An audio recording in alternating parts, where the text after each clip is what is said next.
para pemirsa Ki Sentani yang selalu berbahagia.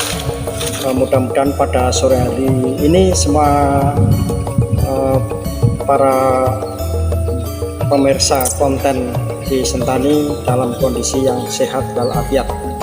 Mari kita bersama-sama ke Ki Sentani yang akan kami tanyakan nanti pada Ki Sentani terkait di bulan Agustus ini, karena sebentar lagi kita akan merayakan hari besar nasional, yaitu 17 Agustus 2023 yang sejak 17 Agustus 1945 sampai sekarang kalau kita hitung sudah 78 tahun kita merdeka. Tapi di dalam kemerdekaan itu saya yakin para pemirsa sekalian banyak hal-hal yang masih perlu kita kaji, perlu kita berikan kepada terutama pada pemangku kebijakan, bahwa kita boleh berbicara dengan kemerdekaan ini, karena kemerdekaan ini belum keseluruhannya untuk rakyat kita, apalagi rakyat yang strata bawah itu belum mengenyam sebuah kemerdekaan yang hakiki. Mari kita bersama Ki Sentani, mudah-mudahan ada solusi dari Ki Sentani, karena saya yakin nanti pemangku kebijakan dalam hal ini akan menambah suatu hal-hal yang terkait dengan bagaimana program suatu pemerintah yang sekarang ini kita tahu bahwa dengan proklamasi itu kita harus bagaimana cara untuk melaksanakan amanah yang ada di dalam Undang-Undang Dasar 1945 dan sekaligus dalam Pancasilanya. Mari kita ke Ki Sentani, yang jelas kita tanyakan sama-sama.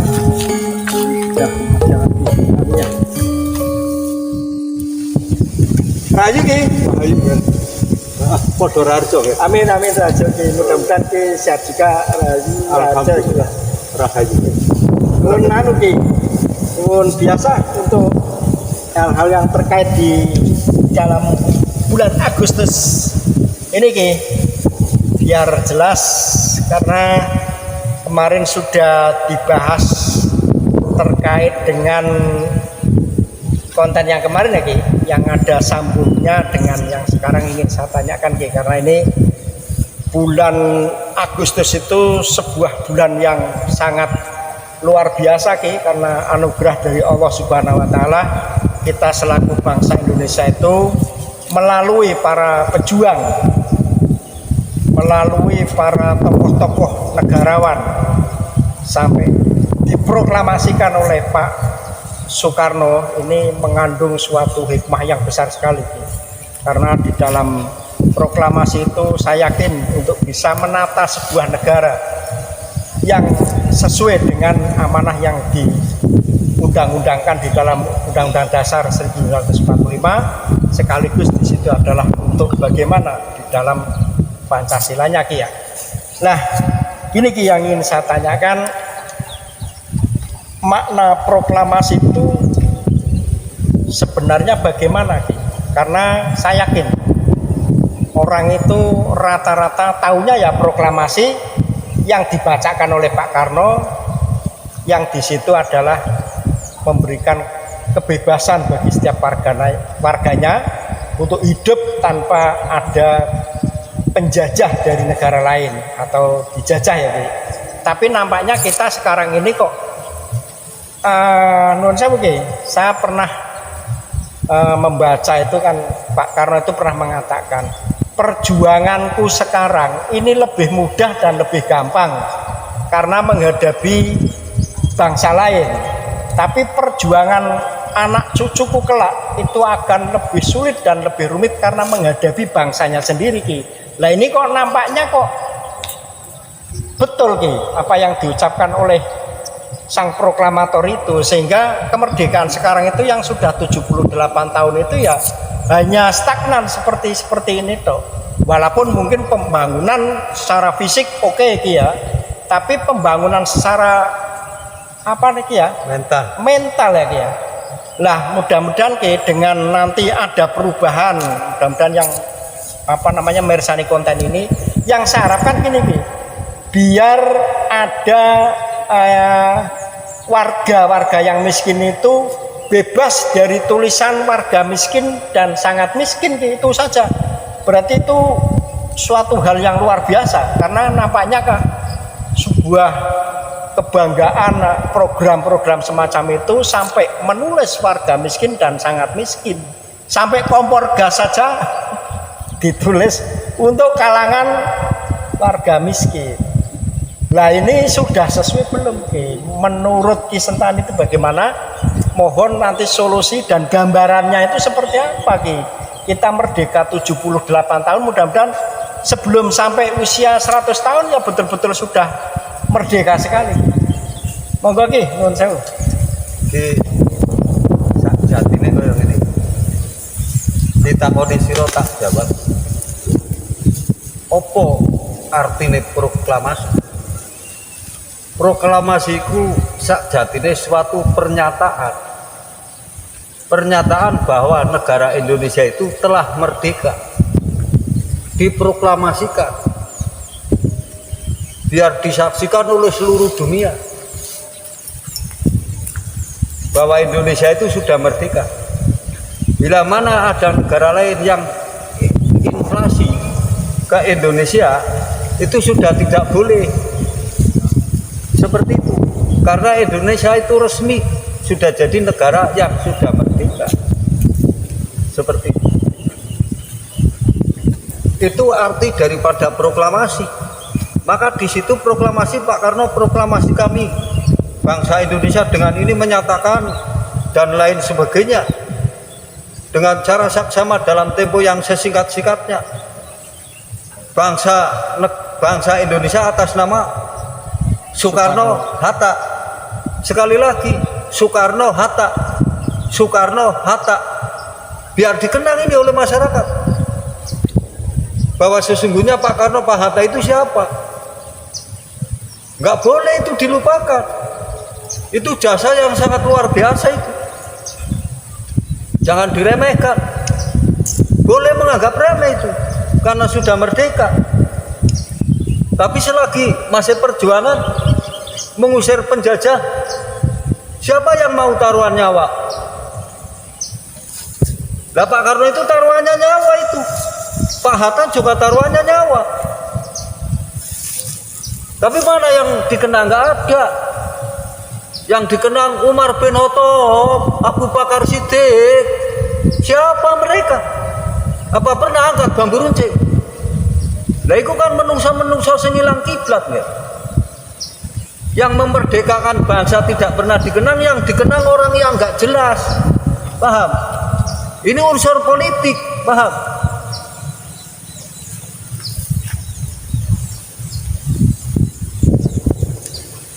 Nah yang namanya proklamasi itu sebuah pernyataan bahwa Indonesia telah merdeka. Tapi kalau dilihat dari segi filsafat, proklamasi, pro itu bersama-sama, kelah itu menanyakan, ma itu manungso, si itu jabatan. Proklamasi itu para pejuang bersama-sama menanyakan, minta jabatan. Saya waktu berjuang mengusir penjajah, saya ditugaskan di sana. Saya sebagai ketua pemimpin ini, setelah merdeka, saya mau dikasih jabatan apa Pak Karno? Nah itu proklamasi. Pro itu bersama-sama. Ini filsafat, ini nggak boleh dibantah. Pro itu bersama-sama. Kelah itu menanyakan. Ma itu manungso, si itu jabatan. Jadi para berjuang itu kelah menanyakan kepada Pak Karno mau diberi jabatan apa, seperti itu. Saya Panglima Besar, ini setelah merdeka saya mau dikasih jabatan apa Pak Karno? Kamu Jenderal Besar, kamu ini. Bagi yang tidak puas dengan jabatan itu, ya akhirnya oposisi. Akhirnya menggalang kekuatan, jadi pemberontak. Seperti waktu zaman itu DI itu orang-orang yang nggak puas, terus muncul G30 SPKI, itu orang-orang yang nggak puas, bener ya? Ya sampai sekarang nggak akan puas. Puas dari mana? Akhirnya muncul negara kita dijadikan negara demokrasi, Pancasila dan Undang-Undang Dasar 1945. Yang nggak benar demokrasinya sesungguhnya. Karena demokrasi itu kebebasan hak sebagai warga negara, bebas, liar. Sebab demokrasi itu kebebasan arti bahasa. Tapi dilihat dari segi arti filsafat, demo itu dekui gede, mo itu murko, kerah itu bertengkar, si itu jabatan. Demokrasi ku sawijine menungso kang gede murkone, senenge bertengkar, senenge tukaran, nanging sesungguhnya mau cari jabatan kursi, paham?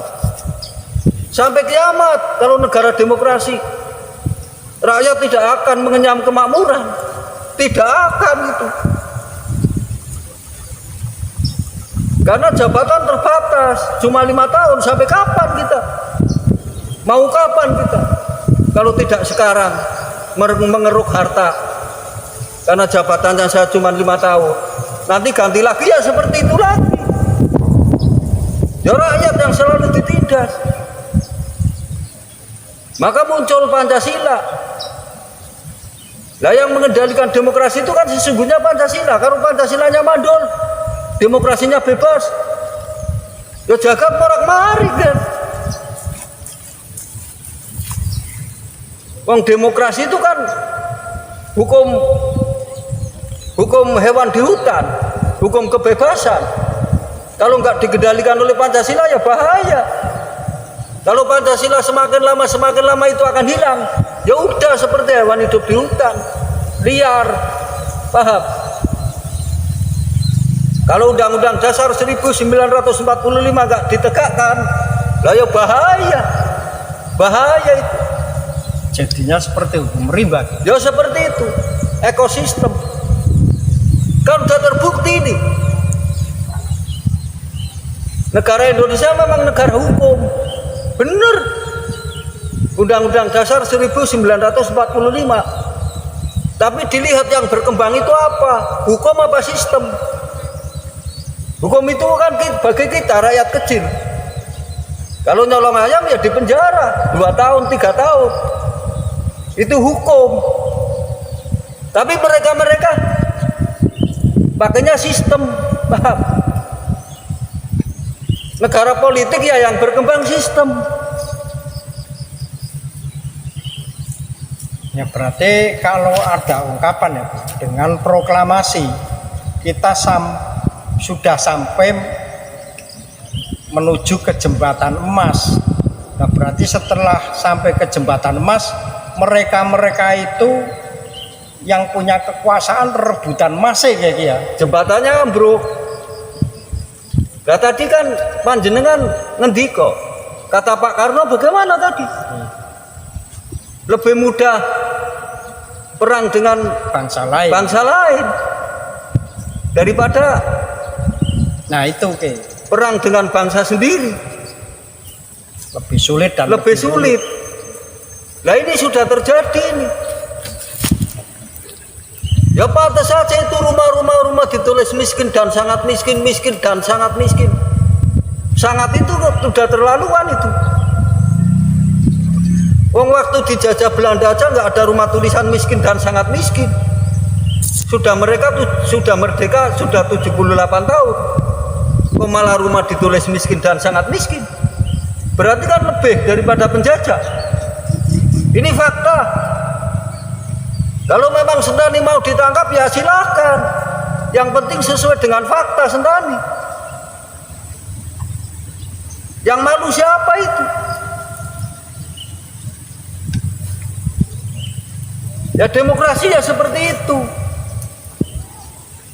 Wong demokrasi itu kebebasan. Terus menurut gambaran kira-kira ada perubahan enggak? Ini kan mau adanya pilihan kepemimpinan baru ya tahun 2024 ya.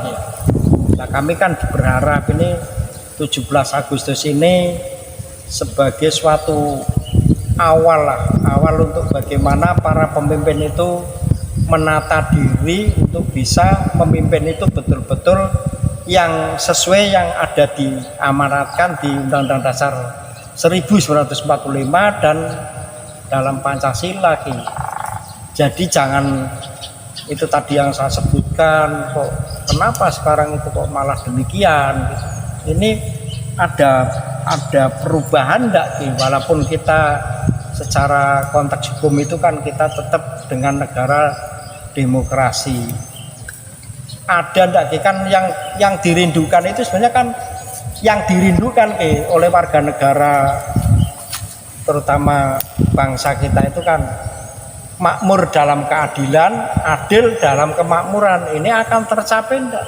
Kan seperti ini, Ger. Nek pemerintah itu bangun negara, nek ulama bangun akhlak. Akhlak kuwi kewajibane ulama, Ger. Bangun negara kewajibane umara. Nah, terutama yang dibangunkan akhlak. Nah, coba lihat akhlaknya bagaimana. Akhlaknya sudah enggak pada karuan ya? Kalau akhlaknya para umara sudah enggak karuan, berarti ulama gagal. Paham? Gagal total. Gagal total. Orang migunani. Nanging ojo kuwatir, Ger. Primbon Jongko Boyo itu sudah meramalkan. Joyoboyo ya? Joyoboyo sudah meramalkan. Besok tanah Jawa bakal tekan adil makmur. Nek wis ono Ratu Adil. Nek Ratu Adil wis teko. Apa iku Ratu Adil? Sentani bukan provokasi ini. Tapi ini filsafat. Filsafat itu nggak bisa dibantah. Tur yang meramal itu bukan orang sembarangan. Apa filsafatnya Ratu Adil? Ratu artinya rakyat bersatu. Adil menuntut keadilan, paham? Nanti kalau sudah ada itu, baru adil makmur, kan? Apa enggak membahayakan itu? Karena umaro ulama ora migunani wis. Joyoboyo ki. Lah yang saya ke daerah itu kan begini Ki. Terutama ini pada bidang kereligiusan iki. Pada bidang peribadahan, pada bidang mungkin keagamaan. Ini kan kita kan dengan 90% lebih lah kita sebagai apa yang dinyatakan kaum muslim, umat Islam, nampaknya kan yang dibangun lebih megah itu malah justru tempat ibadah ya Ki. Masjid-masjid kan terlihat megah-megah, padahal sementara rakyat yang ibaratnya satu hari untuk makan satu hari saja masih banyak. Gedung-gedung dibuat megah-megah, tapi tanpa tahu bahwa di lingkungan kiri kanan itu masih butuh untuk itu. Jadi berlomba-lomba dengan cara bagaimana jual tanah, jual sawah untuk umroh, untuk haji, tanpa tahu lingkungannya masih pada demikian. Lah sentani kan wis ngendika, kan? Nek Islam itu sesungguhnya bukan ajaran agama. Yang Islam itu sesungguhnya penyebaran politik yang sembunyi di balik agama. Politik. Lah kan sifatnya politik itu kaya apa? Islam itu bukan penyebaran agama, penyebaran politik yang sembunyi di balik agama. Wis tak jelasake awit awal. Jadi Islamnya ya politik, umarohnya politik. Hajinya Seperti itu. Kenapa Sentani kok berani bilang kalau Islam itu sesungguhnya bukan agama? Kok Islam itu penyebaran politik yang sembunyi di balik agama? Karena kan sudah kukatakan, Islam mengajarkan sholat 5 waktu kiblatnya Ka'bah. Menjelaskan, ger. Kenapa Ka'bah dijadikan lambang partai politik? Kaum umat Islam diam. Islam itu penyebaran politik. Penyebaran politik bukan untuk kemakmuran. Bukan untuk kemakmuran rakyat. Untuk kemakmuran golongan kalau politik, ya, paham? Tapi kalau penyebaran agama, ini. Karena Islam itu bukan agama, Islam nama agama. berarti kan secara fisik pembangunan oke lah, sudah ada tol, ya kan, rumah ibadah sudah megah-megah, tapi pembangunan akhlaknya itu semakin runtuh berarti lagi. Nah, yang disebut rumah ibadah itu yang mana? Saya mau nanya. Masjid lagi, karena kita 90% kan orang Islam lagi. Itu kan yang megah-megah kan masjid-masjid dibangun dengan megah-megah. Masjid itu bukan tempat ibadah, ya. Masjid itu pos-pos politik. Pos-pos politiknya umat Islam, paham? Pos politik. Pos politik bukan tempat ibadah. Yang bilang masjid tempat ibadah siapa? Lah sakral mana Ka'bah sama masjid? Ayo, saya mau nanya. Ka'bah. Sakral Ka'bah. Kenapa Ka'bah dijadikan lambang partai politik kok boleh? Berarti masjid ya pos-pos politik. Panjenengan pun keliru. Masjid itu bukan tempat ibadah. Masjid itu pos-pos politik. Ojo nganti keliru. Nah itu kan promosinya, penyebarannya, kanggo ngeco umat, paham kan? Biar aktivitasnya itu bisa dibantu oleh rakyat, oleh umat, karena mengatasnamakan agama, paham?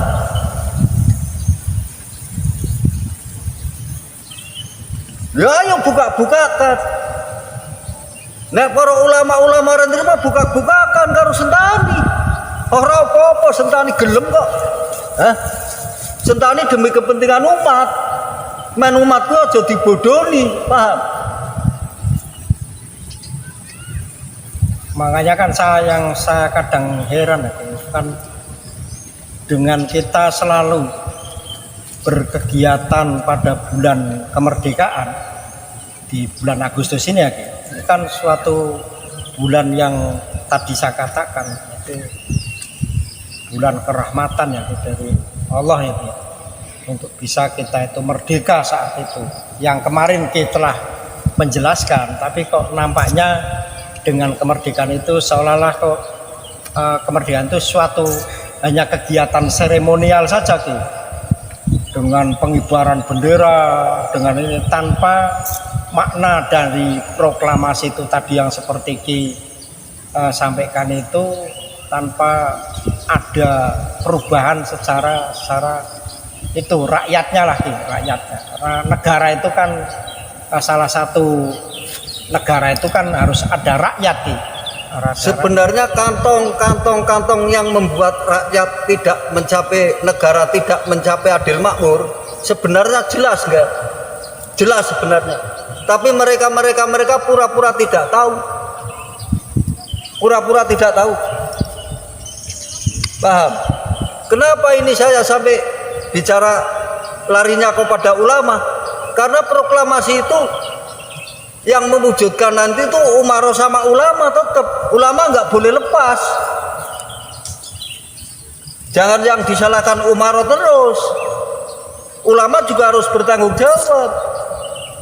Karena ulama tugasnya nonton umaroh, ger, ngemong, mengasuh.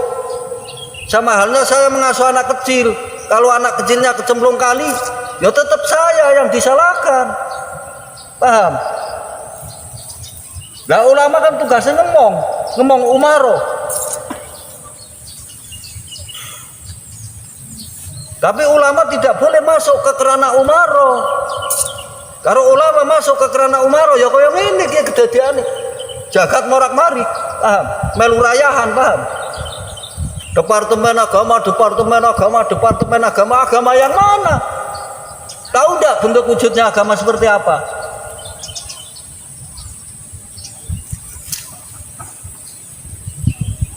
Apalagi aturannya, apalagi hukumnya, wujudnya aja nggak tahu. Ya salah kaprah, bener orang lupa akhirnya kan.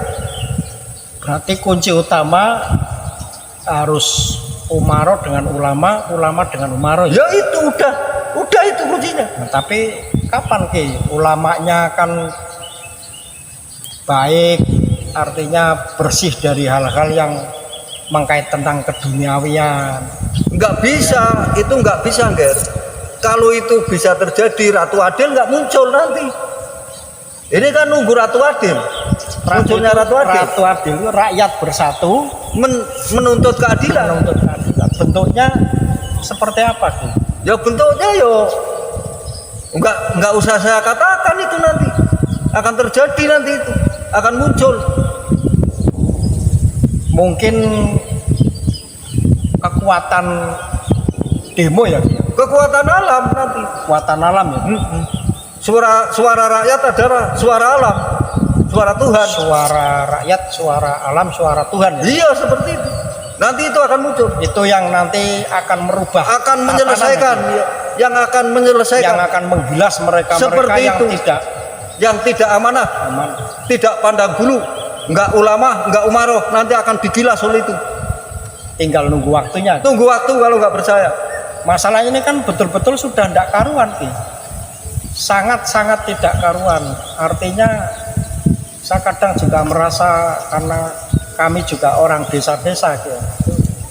Kadang betul-betul yang ya betul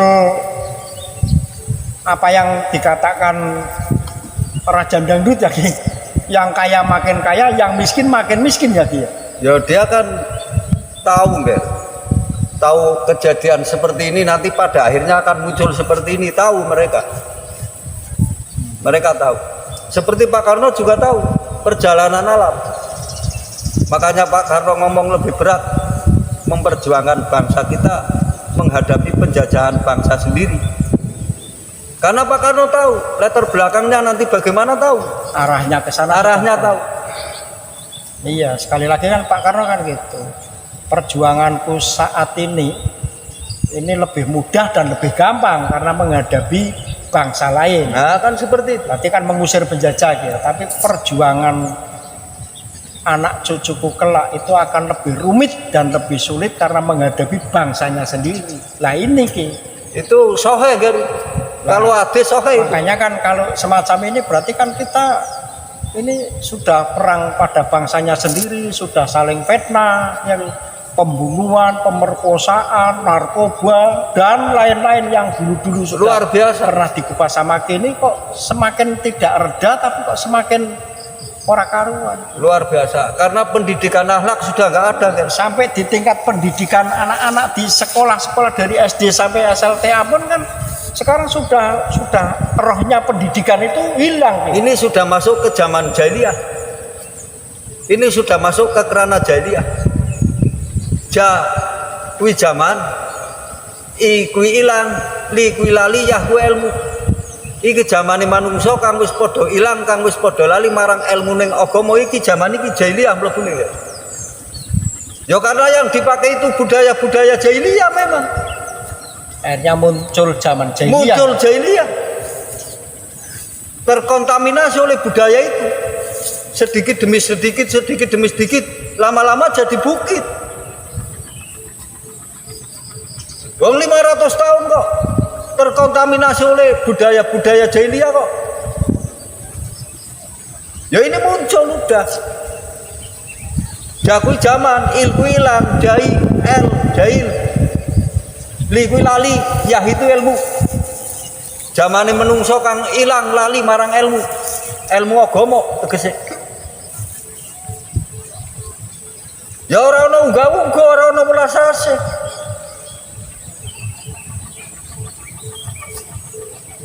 Emang jahiliyah itu apa? Jahiliyah filsafat kok. Filsafat mau dibantah. Kita semua itu, terutama mereka-mereka itu tidak adanya pengakuan terhadap Tuhan ya Ki. Hanya penyebutan yang kemarin disampaikan ya Ki. Iya. Iki ku ya Tuhan dihilangkan tapi hanya namanya yang dijadikan namanya sebutan. Dijadikan sebutan ya Ki. Seperti itu. Ini murkanya Tuhan dengan alam mungkin ya Ki ya. Ya dengan sendirinya seperti itu. Kalau sudah menghilangkan Tuhan ya sudah tidak memakai sifat-sifatnya Tuhan. Ya akhirnya begini. Iki ku sak jatine wis mlebu ana sak jeroning dina kiamat ya. Dina den kuwi agama ora ana, agama wis ora ana sak jatine. Ki kuwi tuwa ya kuwi ilmu mati mati. Kalaupun ada itu seolah-olah itu hanya kegiatan seremonial saja Ki. Formal, Aktivitas formal tok Ki ya. Iya. Jadi tanpa tahu sentuhan hati pada alkoholiknya ya Ki ya. Lah kalau orang-orang yang seperti itu ya uripnya terpencil, dikucilkan. Dianggap justru orang sesat itu, orang kafir itu. Padahal mereka yang benar ya Ki. Padahal itu yang menggali. Yang menggali. Tapi kalau hidup di zaman sekarang itu dikucilkan. Mungkin kan gini Ki, ya, sekarang kan kita di manapun itu nah orang umum kan dianggap celeneh gitu ya Ki. Seperti Padahal orang yang orang umum mungkin itu penggalian ilmunya itu lebih luar biasa ya Ki. penjelimet, lembut. Tapi bagi mereka-mereka yang umum kan sudah menganggap bahwa dirinya ini yang paling bagus kan begitu ya Ki ya. Mulane kan ana tembung rambut ra. Ram kuwi garambut kuwi lembut. Garam kuwi ilmu. But iku lembut, rambut kuwi ilmu kang lembut. Mulane tukule nang dhuwur. Ilmu tingkat tinggi tegese. Pada menggali enggak untuk itu. Ya ora bakal, ora bakal. Ketutup karo gebyare jagat. Ya, rambut kan Ya paling yang namanya rambut di sini ya Ki ya. Yang lain kan namanya bukan rambut ya Ki. Iya kan, Walaupun ngono itu kuwi. rambut ya Ki. Semua jenisnya rambut. Ilmu Wujudnya yang rambut. tinggi berarti ya. Iya. Tapi namanya beda-beda. Tapi yang di atas kepala namanya rambut. Ram itu garam, ilmu. Ilmu, But itu lembut. Ilmu yang lembut. ilmu yang Mulane tukule nang dhuwur pisan, ilmu tingkat tinggi tegese. Ilmu kang lembut iku. Ya sudah Ki, terima kasih Ki ya atas ilmunya walaupun sekelumit kita memetik ilmu dari Ki itu memang yang kami harapkan dari tim Ki Sentani itu sedikit-sedikit tapi nanti lama-lama menjadi bukit-bukit ya Ki ya. Artinya lama-lama menjadi banyak inspirasi untuk kita sama-sama berbuat mana yang benar untuk kelanjutan hidup berbangsa dan bernegara ya Ki ya, yang sesuai dengan tadi Pak Karno sudah memproklamasikan membebaskan warga negara rakyat bangsa Indonesia dari penjajahan Belanda dari semua penjajah ya Ki ya, tidak Jepang, Belanda, ya, tidak ya. Jepang, tidak apa ya Ki. Nah, mudah-mudahan kita akan di 78 ini ke sana, insya Allah mudah-mudahan yang kami harapkan pemimpin yang bisa merubah rakyat kecil menjadi rakyat yang adil dalam kemakmuran, makmur dalam keadilan ya Ki ya, begitu ya. Matur nuwun Ki, matur nuwun. Iya, Ger. Manti-manti Nggih. karo seluruh masyarakat kang ana sak dhuwuring bumi Jawa. Entenono mengko tekane Ratu Adil. Amin amin. Entenono tekane Ratu Adil. Mudah-mudahan kita nyampe ya. Nek ora ana Ratu Adil, tanah Jawa ora tercapai adil makmur, Ger. Amin. Entenono tekane Ratu Adil. Tak dongakake ya, Ger. Amin amin. Sentani andum slamet. Amin amin. Kanggo para penonton iki Sentani muga-muga padha slamet, Amin. warasan, slamet dunia akhirat ya. Paten ya. Muga-muga nggih ya. Matur nggih. Rahayu ya. Rahayu ya. Assalamualaikum. Waalaikumsalam nggih.